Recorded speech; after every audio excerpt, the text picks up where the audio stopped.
తల్లులు ఆ పిన్నమ్మలు అడుగుతారు ఏమని,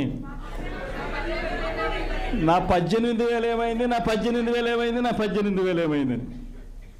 ఆ ఇళ్ళకు పోతే ఆ అమ్మలు ఆ పిన్నమ్మల అత్తలు వాళ్ళ అమ్మలు వాళ్ళేమడుగుతారు, మాకు 50 ఏళ్ళ వయసు వచ్చింది, మాకు 50 ఏళ్ళ వయసు వస్తూనే మీరేమన్నారు, మా 48,000 ఏమైంది, మా 48,000 ఏమైంది, మా 48,000 ఏమైంది అని అడుగుతారు. ఆ ఇళ్ళకు పోయినప్పుడు ఆ రైతులు ఏమడుగుతారు, మా 20,000 ఏమైంది, మా 20,000 ఏమైంది, మా 20,000 ఏమైంది అని అడుగుతారు. ఆ ఇళ్లలో నుంచి ఆ 20 ఏళ్ళ పిల్లాడు, ఆ పిల్లాడు ఉద్యోగం ఎతుకుతా ఉన్న 20 ఏళ్ళ పిల్లాడు ఏమంటాడు, నా 36,000 ఏమైంది, నా 36,000 ఏమైంది, నా 36,000 ఏమైంది అని. ఇలా చంద్రబాబు నాయుడు గారిని, ఆయన కూటమిని, ఆయన నాయకులను, ఆయన కార్యకర్తలను ఏ ఒక్కరూ కూడా ఇళ్లకు వెళ్ళి, గ్రామాలకు వెళ్ళి, ఇళ్లకు వెళ్ళి ఎవరిని కూడా వీళ్ళు కనీసం పలకరించే పరిస్థితి కూడా లేదు. పలకరిస్తే వీళ్ళే అన్నారు, మేము సూపర్ 6 ఇవ్వలేకపోతే, సూపర్ 7 ఇవ్వలేకపోతే ఏమన్నారు, కాలరు పట్టుకోమని మీరే అడిగారు కదయ్యా, మీరే చెప్పారు కదయ్యా. చెప్పడమే కాకుండా బాండ్లు కూడా ఇచ్చారు, ఇదిగో బాండు రాసుకో, బాండు ఇదిగో మీ దగ్గర పెట్టుకోండి అని బాండ్లు కూడా ఇచ్చినారు. బాబు షూరిటీ, భవిష్యత్ గ్యారంటీ అని కూడా బాండ్ ఇచ్చినారు. మరి ఈరోజు ఏంది, బాబు షూరిటీ, మోసం గ్యారంటీ అని చెప్పి రుజువైంది అని ఈరోజు కాలరు పట్టుకునే పరిస్థితిలోకి ప్రజలు ఇప్పుడే ప్రశ్నించడం మొదలుపెట్టారు. ఈ ప్రశ్నించే పరిస్థితి నుంచి ఇక నెక్స్ట్ కాలర్ పట్టుకునే పరిస్థితిలోకి పోవడం అన్నది ఇక త్వరలోనే జరగబోయే కార్యక్రమం. నేను ఇవాళ మీ అందరికీ కూడా ఈ విషయాలన్నీ ఎందుకు చెప్తున్నానంటే, అన్ని రకాలుగా ఈ ప్రభుత్వం ఫెయిల్ అయిపోయింది.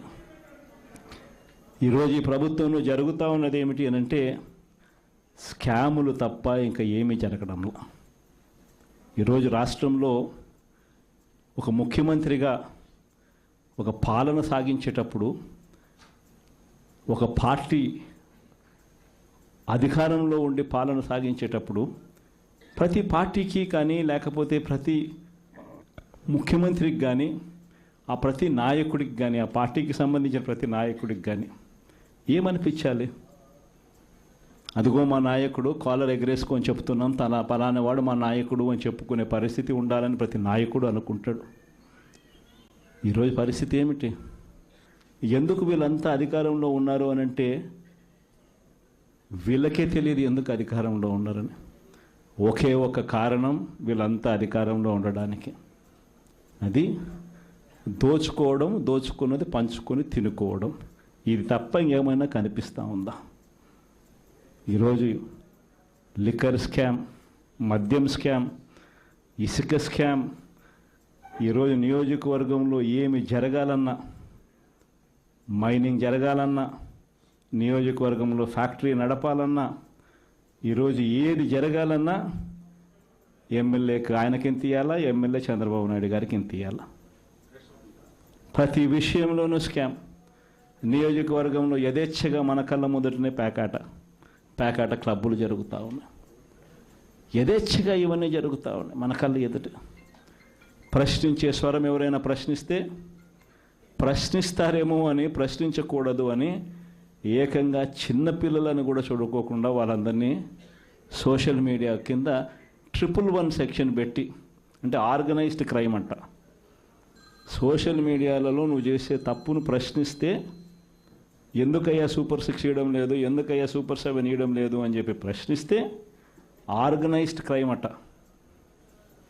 టెర్రరిస్టులకు పెట్టే క్రైమ్ ఆర్గనైజ్డ్ క్రైమ్ అని పోస్టింగ్ను పెట్టిన వాళ్ళను, చిన్నపిల్లలను కూడా చూడుకోకుండా వాళ్ళందరినీ జైళ్ళలో పెట్టి 40 రోజులు, 30 రోజులు, 50 రోజులు రకరకాల స్టేషన్ల చుట్టూ తిప్పి, రకరకాల జిల్లాలన్నీ తిప్పి వాళ్ళందరినీ కూడా ఇబ్బందులు పాలు చేసే కార్యక్రమం జరుగుతూ ఉంది. కానీ ఒకటే ఒకటి చంద్రబాబు నాయుడు మర్చిపోతూ ఉన్నాడు, ఎప్పుడైనా కూడా మంచి పేరు తెచ్చుకొని ప్రజల్లో పాలన సాగిస్తే ప్రజలు మళ్ళీ ఎన్నుకుంటారు. కానీ ఈ మాదిరిగా పదవిని దుర్వినియోగం చేసి ఈ మాదిరిగా చేయడం మొదలు పెడితే ఇదే చంద్రబాబు నాయుడు గారికి వైఎస్ఆర్ కాంగ్రెస్ పార్టీకి చెందిన ప్రతి కార్యకర్త తరపున చెప్తా ఉన్నా, నెక్స్ట్ వచ్చేది వైఎస్ఆర్సీపీ 2, జగన్ 2 పాలన వస్తుంది. ఎవడెవడైతే ఈ మాదిరిగా చేశాడో ఎవడిని వదిలిపెట్టమని చెప్పి సందర్భంగా కూడా ఖచ్చితంగా చెప్తాను. వీరందరినీ కూడా చట్టం ముందర గట్టిగా నిలబెడతాం. ఆ కోవిడ్ వచ్చేసరికి ఆ తర్వాత 2.5 సంవత్సరం కోవిడ్కి సంబంధించిన పరిస్థితుల మధ్యనే మనమంతా కూడా బ్రతికాం. అందుకే పాలనలో ప్రతి అడుగు, ప్రతి నిమిషం, ప్రతి విషయం ఆ కోవిడ్ సమస్యలను ప్రజలకు ఎలా తోడుగా ఉండాలి అనే విధంగానే ప్రతి అడుగు పడుతూ వచ్చింది. కాబట్టి కార్యకర్తలకు బహుశా చేయగలిగినంత నేను చేయలేకపోయాను అని చెప్పి సందర్భంగా ఖచ్చితంగా ఒప్పుకోవాల్సింది. కానీ ఈసారి మాత్రం జగన్ 2లో ప్రతి కార్యకర్తకు అండగా తోడుగా ఖచ్చితంగా ఉంటాను అని కూడా ఈ సందర్భంగా చెప్తాను. ఈసారి జగన్ 2లో ప్రజలకు తోడుగా ఉంటూనే మరోవైపున కార్యకర్తలకు కూడా అండగా, వాళ్ళ ఇంటికి పెద్దన్నగా, వాళ్లకు తోడుగా ఖచ్చితంగా ఉంటానని సందర్భంగా ఖచ్చితంగా చెప్తాను. వీళ్ళు దిక్కుమాలిన పాలనలో ఏ మాదిరిగా పాలన చేస్తూ ఉన్నారో కూడా మనమంతా చూసాం. మన తిరుపతి మీ అందరికీ కనిపించుంటుంది. నిజంగా ఈ ఒక్కొక్క కార్పొరేషన్లో వీళ్ళకున్న బలం ఎంత అని చెప్పి చూస్తే తిరుపతి కార్పొరేషన్లో 49 ఉంటే 48 వైఎస్ఆర్సీపీ గెలిచింది. తెలుగుదేశం పార్టీ 1. ఆ 1 గెలిచిన చోట డిప్యూటీ మేయర్ వాళ్ళ మనిషి అని చెప్పి వాళ్ళు చాలా ఏదో గొప్ప కార్యం, ఘనకార్యం చేసినట్టుగా వాళ్ళు చెప్పుకుంటా ఉన్నారు. వైఎస్ఆర్సీపీ కార్పొరేటర్లు ప్రయాణం చేస్తూ ఉన్న బస్సును పోలీసుల ద్వారా వీళ్ళే అడ్డుకుంటారు. పోలీసుల ఆధ్వర్యంలో వీళ్ళే దాంట్లో ఉన్న కార్పొరేటర్లను కిడ్నాప్ చేస్తారు. మళ్ళీ వీళ్ళే ఎన్నికల్లో మేమే గెలిచాము అని చెప్పి డిప్యూటీ మేయర్లుగా మావాడే గెలిచాడు అని చెప్పుకునే కార్యక్రమం. ఆ కార్పొరేటర్లు పాపం వచ్చిన తర్వాత వాళ్ళు చెప్పిన గాథలు మీడియా సమక్షంలో మనం అంతా కూడా చూసాం. ఇదే మాదిరిగా ఏలూరు కార్పొరేషన్ 50 డివిజన్ ఉంటే అందులో 47 వైఎస్ఆర్సీపీ, తెలుగుదేశంకి వచ్చింది 3. నెల్లూరు కార్పొరేషన్ 54 డివిజన్ ఉంటే 54 వైఎస్ఆర్సీపీని. హిందూపురం మున్సిపాలిటీ బాలకృష్ణ కనిపిస్తాడు, చంద్రబాబు నాయుడు బాగుమడిది, ఆయన ఏదో ఘనకార్యంగా చెప్తాడు. 38 డివిజన్లు ఉంటే వైఎస్ఆర్సీపీకి 29 డివిజన్లు వచ్చినాయి. తెలుగుదేశంకి వచ్చింది కేవలం 6. దాంట్లో ఏదో పదవి ఏదో వచ్చిందని చెప్పి ఘనకార్యంగా చెప్పుకుంటా ఉన్నారు.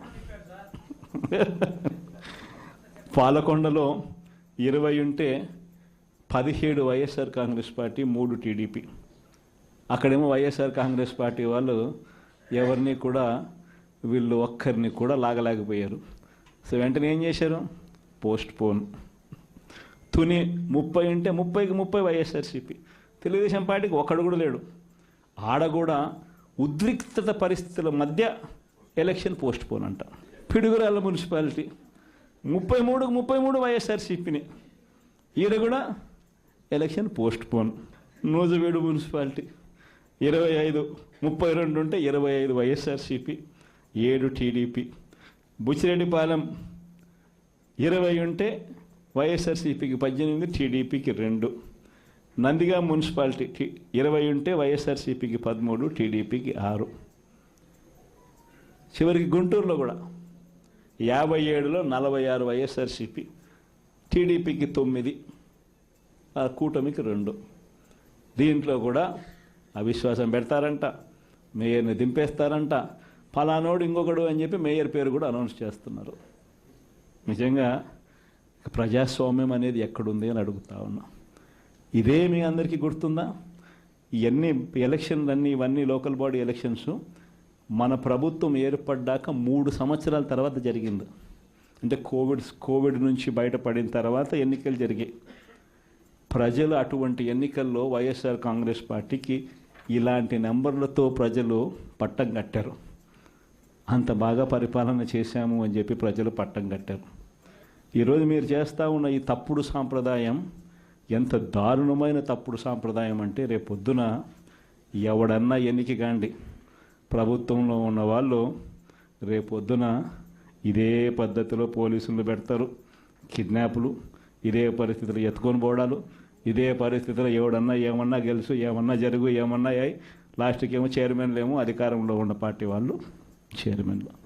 ఇదే ప్రజాస్వామ్యం, ఇదే మనకు కావాల్సిన ప్రజాస్వామ్యం. అందరూ కూడా ఆలోచన చేయాలి.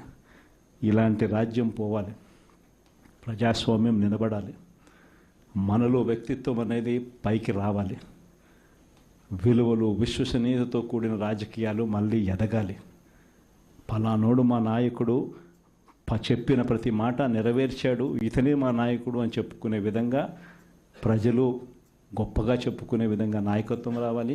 కార్యకర్త కాలర్ ఎగిరేసి చెప్పుకునే విధంగా నాయకత్వం పెరగాలి, ఎదగాలి. ఇది వైఎస్ఆర్ కాంగ్రెస్ పార్టీ ఐడియాలజీ. దీనికి కట్టుబడినాం.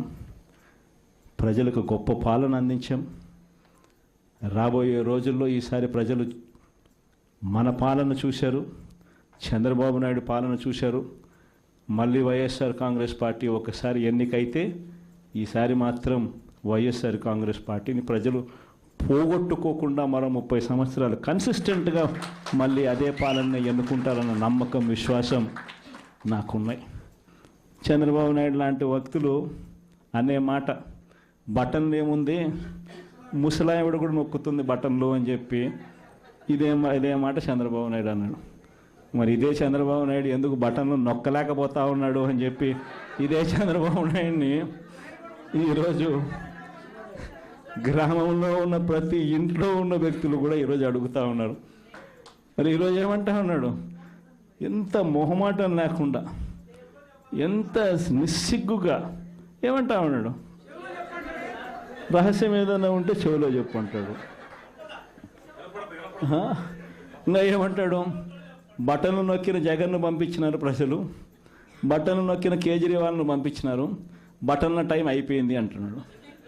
అంటే మొహమాటం లేకుండా నిస్సిగ్గుగా ఇంత దారుణంగా అబద్ధాలు చెప్పి మోసం చేసి అధికారంలోకి వచ్చిన వ్యక్తిని, ఈ వ్యక్తిని చీటర్ అంటామా, 420 కేసు పెట్టాల్సిన కేసు కాదా ఇది అని చెప్పి అడుగుతా ఉన్నా. మేము అందరం కలిసికట్టుగా ఈ ప్రభుత్వాన్ని గట్టిగా బంగాళాఖాతంలో కలిపే పరిస్థితులకు తీసుకొని పోవాలి.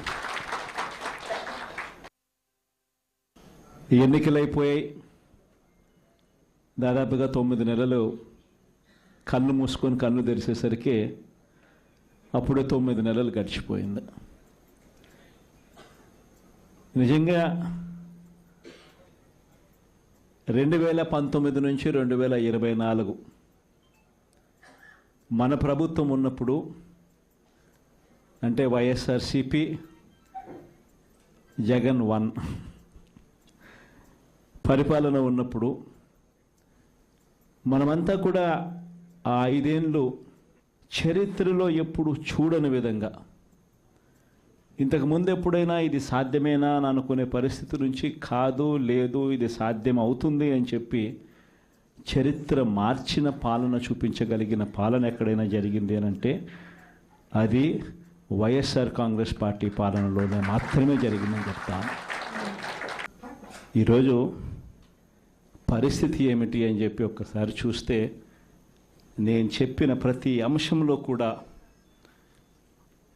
ఒకవైపున సూపర్ 6 గాలికి ఎగిరిపోయింది, సూపర్ 7 గాలికి ఎగిరిపోయింది, ఎన్నికలప్పుడు చెప్పిన మేనిఫెస్టో చెత్తబుట్టలోకి వెళ్ళిపోయింది, ప్రజలకిచ్చిన మాటలు మోసాలుగా తేలిపోయాయి. మరోవైపున వ్యవస్థలన్నీ కూడా, ఇప్పుడు నేను చెప్పిన వ్యవస్థలన్నీ కూడా, విద్య, వైద్యం, వ్యవసాయం, గవర్నెన్స్, అన్ని వ్యవస్థలు కూడా తిరోగమనంలో కనిపిస్తూ ఉన్నాయి. కేవలం ఒకే ఒక వ్యక్తి మారాడు, ముఖ్యమంత్రి. ఒకే ఒక పార్టీ మారింది, వైఎస్ఆర్సీపీ పక్కకు పోయి టీడీపీ వచ్చింది. తేడా అంతే. ప్రతి వ్యవస్థ తిరోగమనం, ప్రజలకు అంతవరకు అందుతా ఉన్న ప్రతి పథకం రద్దు, వీళ్ళు చేస్తామన్న ప్రతి పథకము మోసం, అబద్ధం. కేవలం 9 నెలల కాలంలోనే ఇవన్నీ మన కళ్ళ ఎదుటే ఇవాళ కనిపిస్తూ ఉన్న పరిస్థితులు. నేను అందుకనే చెప్తా ఉన్నా, ఈరోజు ఓడిపోయినా కూడా చెప్తా ఉన్నా, మనకి ఇంతకుముందు 50% ఓట్ షేర్ వచ్చింది. ఈ ఎన్నికలు అయిపోయేసరికి మన ఓట్ షేర్ 40%. ఒక 10% ఓట్ షేర్ మనకు రావాల్సింది రాకుండా పోయింది. కారణం ఆ రోజు కేవలం మీ జగన్ అబద్ధాలు చెప్పలేకపోయాడు, అదొక్కటే కారణం. కానీ నేను చెప్తా ఉన్నా, మీ జగన్ అబద్ధాలు చెప్పలేకపోయాడు కాబట్టి అధికారానికి మనం దూరం అయ్యాం. కానీ అధికారానికి దూరం అయినా కూడా మీ జగన్ మీ గుండెల్లోనూ మీ మనసుల్లోనూ లీడర్ అంటే ఇలా ఉండాలి అని చెప్పి మాత్రం ముద్ర వేయగలిగారు.